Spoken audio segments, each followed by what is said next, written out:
like to talk to you a little bit about children's spirituality, something that I think we still have much to learn about and something that I think is so important. I really do believe this is something that can change the world.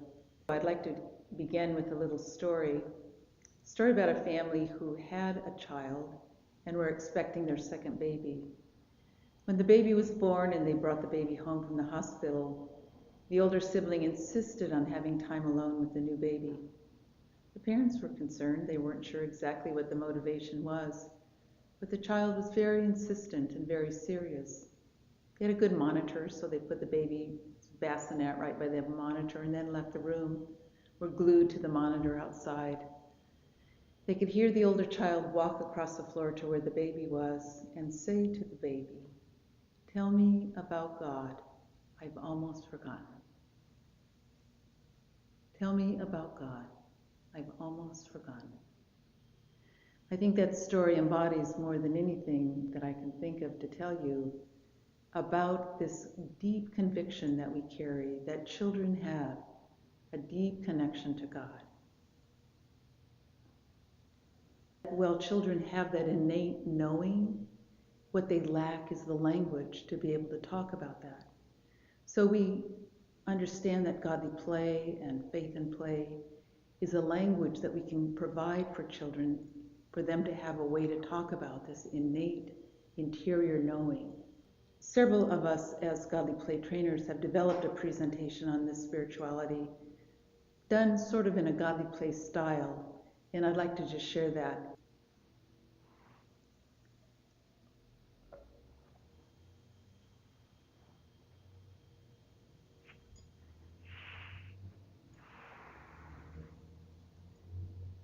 We tell children about God and our understanding of God. I often call that the church God, and it's right that we do that we tell them our understanding and our experience. But what we deeply propose is that children come with a deep connection, with a deep knowing of the God of power of no name.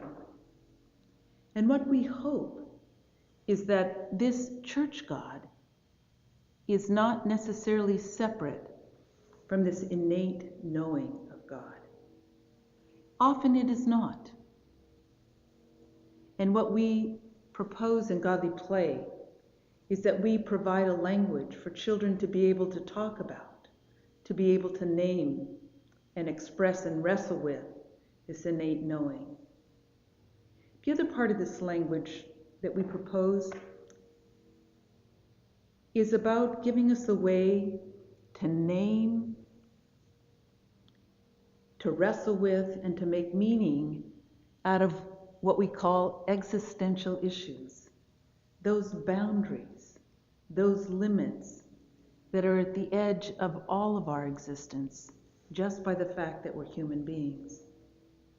Different philosophers, of course, name them in different ways. The founder of Godly Play, Jerome Berryman, names 4 of them, which I think are quite inclusive.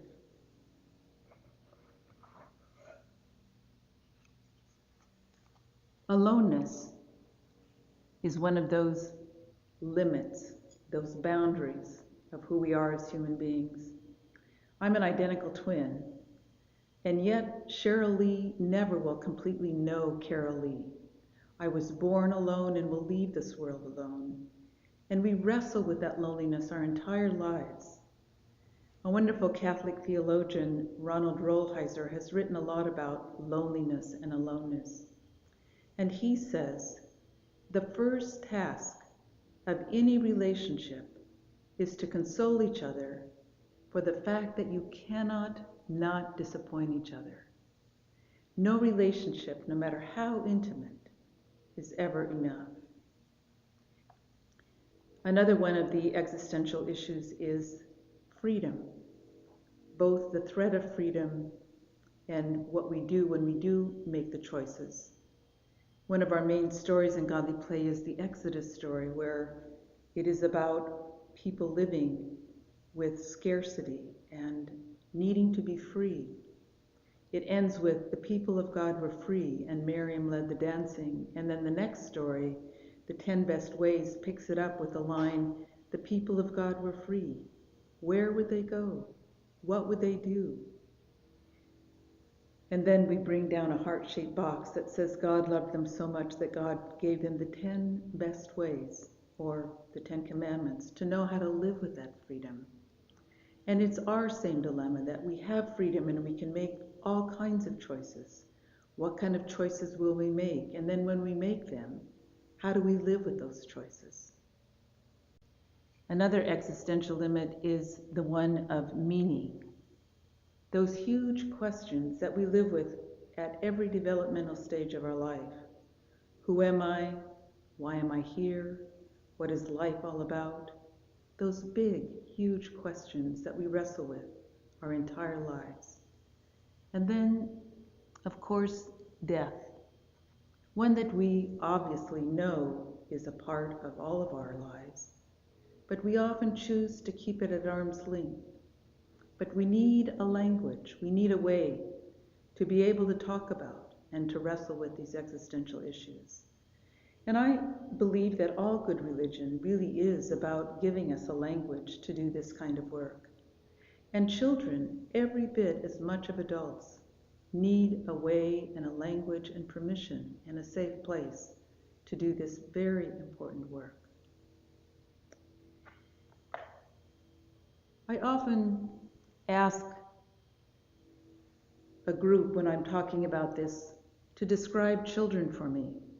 Give me some characteristics, which is not a hard thing to do. They immediately come up with words like spontaneous, curious, playful, engaging, and the list, of course, can go on and on. And I like to propose that children, actually in those exact characteristics, are what exactly define adult, mature spirituality. And that children really are our models. A quote that I like to use often is that biologically adults produce children, but spiritually children produce adults. And most of us don't grow up until we've had children to do so. There once was someone who so deeply understood the heart of a child that he became a child and had much to say. Actually, not much. He had little to say, but it has much significance when he talked about children in the Gospels. I think one of the most familiar texts that Jesus used is saying and talking about being born again. I don't think being born again has much to do at all with getting a ticket to populate heaven. I think it really has to do with that invitation for all of us to come back to a second naivete, where children really are our examples and models of spirituality. And I wonder if we in faith communities don't have much work to do still around really understanding the importance of children's spirituality. I think it's possible that, similar to the journey that women have made, and as we look back 100 years to see how women have come into their own, if we don't have some similar work to do also around children's spirituality. I think that our deep desire for many of us is to really know God, to experience God. Jesus said, if you welcome one of these little ones, you welcome me. And if you welcome me, you welcome the one who sent me. If you want to know God, welcome a child. Be with a child. Embrace the child. And let them be a teacher to us of what adult, genuine spirituality is really all about.